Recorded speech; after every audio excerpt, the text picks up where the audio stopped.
Hello guys, नमस्कार. कसे आहात तुम्ही सगळे and welcome back to our channel. तर आज आपण बनवणार आहोत उपवासाचे डोसे. तर त्यासाठी एक फुल भरून कप भगर घेतली आणि अर्धा कप साबुदाणे घेतले. मग या दोघांना वेगवेगळ्या बाउलमध्ये काढल्यानंतर ह्याला नीट धुवून घ्यायचंय आणि मग ह्याच्यामध्ये दोघांमध्ये एक एक कप पाणी टाकून त्याला ओव्हरनाईट भिजून ठेवायचंय. नाहीतर 3-4 तास पण तुम्ही ठेवू शकतात. आणि मग दुसऱ्या दिवशी बघा आपले साबुदाणे भगर किती मस्त भिजलेले. तर त्याच्यावरती जे एक्सेस वॉटर होता ना ते काढून टाकायचंय आणि जेवढे साबुदाणे तिथपर्यंतच पाणी ठेवायचंय. मग त्याला मिक्सर ग्राइंडर मध्ये ब्लेंड व्हायला टाकायचंय आणि जेवढेपर्यंत लाईन होती ना तेवढं पाणी टाकल्यामुळे ब्लेंड करताना पाणी नाही टाकायचं. आणि पहिले साबुदाणे वाटून घ्यायचे कारण की ते चिकट असतात म्हणून. तर अशा प्रकारे आपले साबुदाणे ब्लेंड झालेले आहेत. कन्सिस्टन्सी अशीच ठेवा बॅटरची. मग सगळे साबुदाणे वाटून झाल्यानंतर आता आपल्याला भगर वाटायची आणि भगर जसे साबुदाणे ब्लेंड केले तसे भगर पण ब्लेंड करून घ्यायची आहे. आणि भगरची जे बॅटर बनतो ना ते बघून असं वाटतं की तांदळाचंच बॅटर आहे कारण की तसंच दिसतं. मग दोन्ही ब्लेंड झाल्यानंतर त्याला एकत्र मिक्स करून घ्या. मग आता तवा तापत ठेवणार आहोत. आता डोसे काढायला घेतोय आपण. तवा गरम झाल्यानंतर तुमच्याकडे जो डोस्याचा तवा असेल तो घ्या तुम्ही.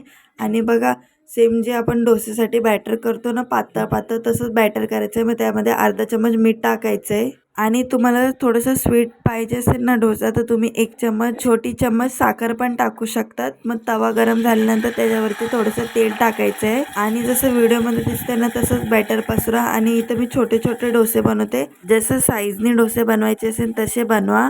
मी तर छोट्या साईजनी बनवते. एकदा पीठ टाकलं त्याच्यावरती परत बॅटर टाकू नका, नाहीतर ते असे जाड जाड बनतील.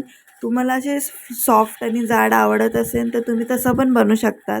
आम्हाला असं थोडं कुरकुरीत डोसा आवडतो म्हणून आम्ही तसं बनवतोय. तर डोसाचं बॅटर टाकल्यानंतर एकदम हाय फ्लेमवरती त्याला ठेवा. कुरकुरीत झाल्यानंतर त्याला पलटी करा दुसऱ्या साईडने. आणि पलटी केल्यावरती तुम्हाला वाटलं तर थोडं तेल पण टाकू शकतात म्हणजे अजून जास्त कुरकुरीत होईल. आणि मग दुसऱ्या साईडून पण नीट दाबून दाबून शेकवायचे. आणि मग दुसऱ्या साईडून झाल्यानंतर त्याला प्लेटमध्ये काढून घ्यायचे. आता परत अजून एकदा दाखवते तुम्हाला कसं बॅटर टाकायचं. तर तवा गरम झाल्यानंतर त्यावरती थोडंसं ऑइल टाका. मग आपलं बॅटर टाका. एक जागेवर जास्त नका टाकू नाही तर जाड होतील डोसे.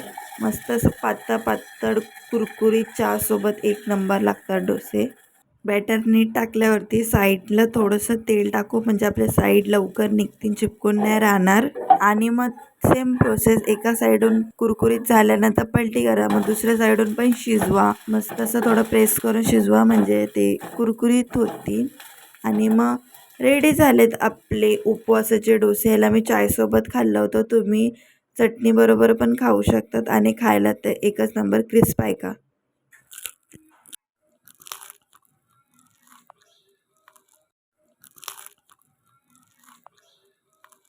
तर व्हिडिओ आवडला असेल तर लाईक शेअर कॉमेंट सबस्क्राईब करा. Okay bye.